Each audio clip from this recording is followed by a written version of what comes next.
Squirrels don't give a shit who won Redlands. It took a while to sink in that I was leading the NRC. I'd never cracked the top 30, but I was a changed man now that I had a win under my belt. If you can do something once, you are never incapable again. Getting stronger each year was the easy part. Now I knew how to win. It took me 6 years, but I'd figured out bike racing. I was proud of that at first, but then I finished reading The Making of the Atomic Bomb on the flight home. The Manhattan Project only took 4. Riding a high from the great result, I wondered how long it would take to wear off. When would I get jaded and cynical again? When competition is your job, it's hard not to tie your happiness to how your last race went. But you can't live if you beat yourself up every time you don't win, and it's hard to keep things in perspective when you do. Jonathan Vaughters had congratulated me in an email, so I was half convinced I'd be riding for his Gaimon team in 2013.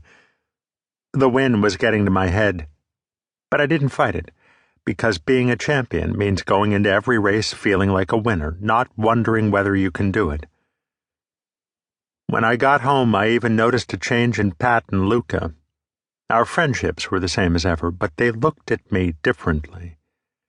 By then, my teammates had been living in my house for much longer than I had. I had to ask Luca which drawer the spoons were in. I'd made it home on a Monday night, and I could barely get out of bed Tuesday. 2 weeks of heavy breathing in polluted air, several days of racing in cold rain, and pushing my body beyond its limits had all added up to a headache and fever. When I blew my nose, what came out looked like a fetus. I slouched to the kitchen table with a bowl of oatmeal, and Luca decided that this was a good time to inform me that there was a squirrel living in my attic. My parents had just gone through a struggle with a squirrel of their own. Every time I'd spoken to my mother, I tried not to tune her out as she talked about squirrel traps, poisons, reinforced gutters and flashing, and the $5,000 they spent to finally get rid of it. Now I had vermin in my attic, but I didn't have $5,000. I lifted my weak, feverish body up the creaky ladder, spotted the rodent in a corner, and shot him right between the eyes with a pellet gun. He fell between the 2x4s, still alive, thrashing around in the insulation. I stepped carefully, but my foot slipped and smashed through the ceiling as I pumped more rounds at the animal.